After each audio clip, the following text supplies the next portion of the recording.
สวัสดีครับ Unbox Talk วันนี้เรามาแกะกล่องเจ้า Wemo Light Switch จากเบลกินนะครับตัวนี้เป็นSwitch นี่หน้าตาประมาณนี้อยู่หน้ากล่องเป็น Wemo เป็น Product ของเบลกินเอาไว้สำหรับควบคุมไฟเปิดปิดไฟที่บ้านเอาไปเป็นสวิตช์เอาไว้ทดแทนสวิตช์กลุ่มตามบ้านเรานะครับดูข้างกล่องด้านซ้ายเขียนว่า on off ได้ตาม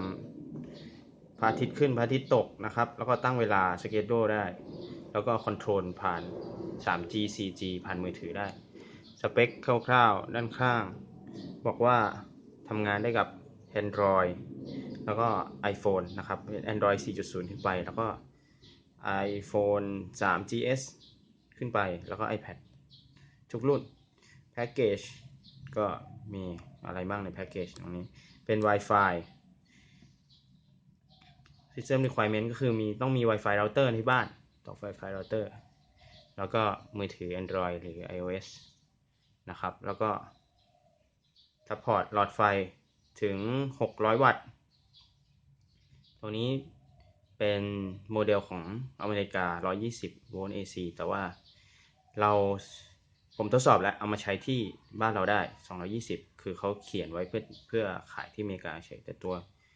โปรดักต์จริงๆสามารถใช้220บ้านเราได้ไม่สามารถทำเป็น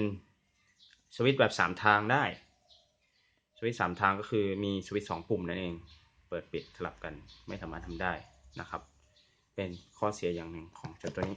ข้างหลังกล่องยับเยินไปหน่อยจากการส่งข้างหลังก็คือตัวสวิตช์นี่ทำงานต่อกับที่เราเตอร์แล้วก็เราเตอร์ต่อกับมือถือของเรานะครับแล้วก็บอกว่า easy to install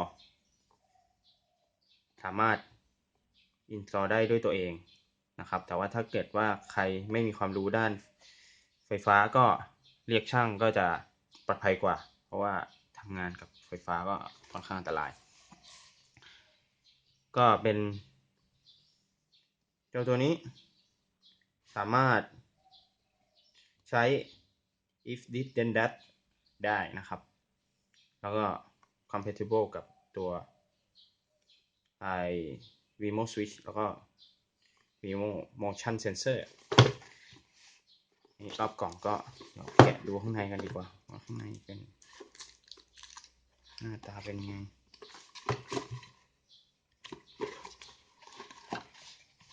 เปิดออกมา Welcome to Wemo ก็มี paperwork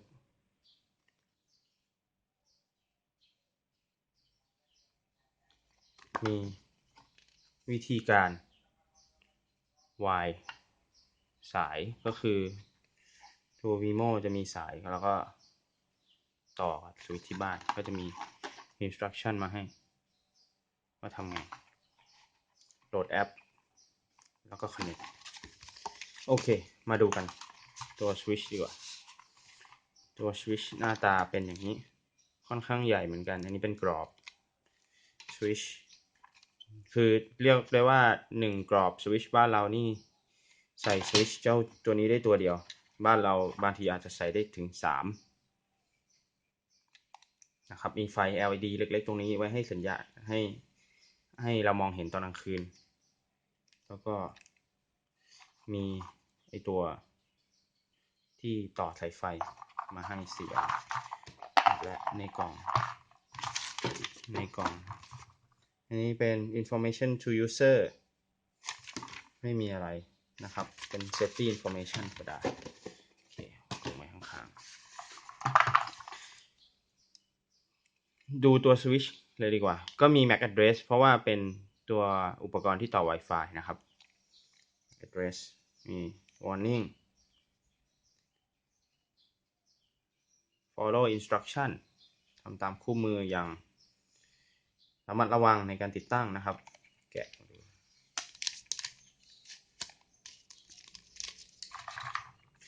เคตัวนี้มีอยู่ด้วยกัน4 สาย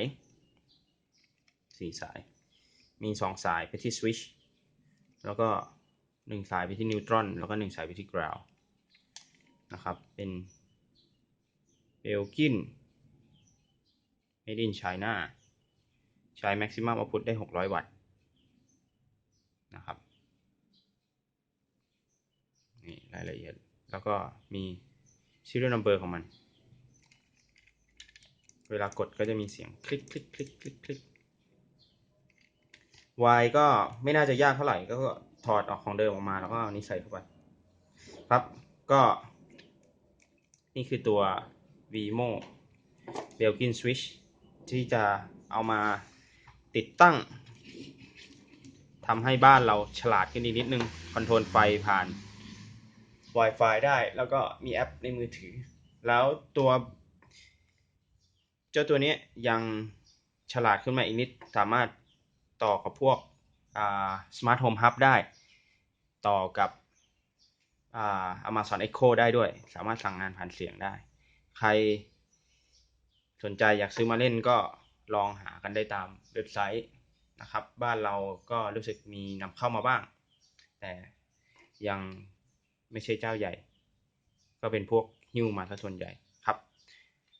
โอเคครับวันนี้ขอบคุณมากที่ติดตามรับชม Unbox Talk เจอกันในคลิปวิดีโอหน้าอย่าลืมกดไลค์ Subscribe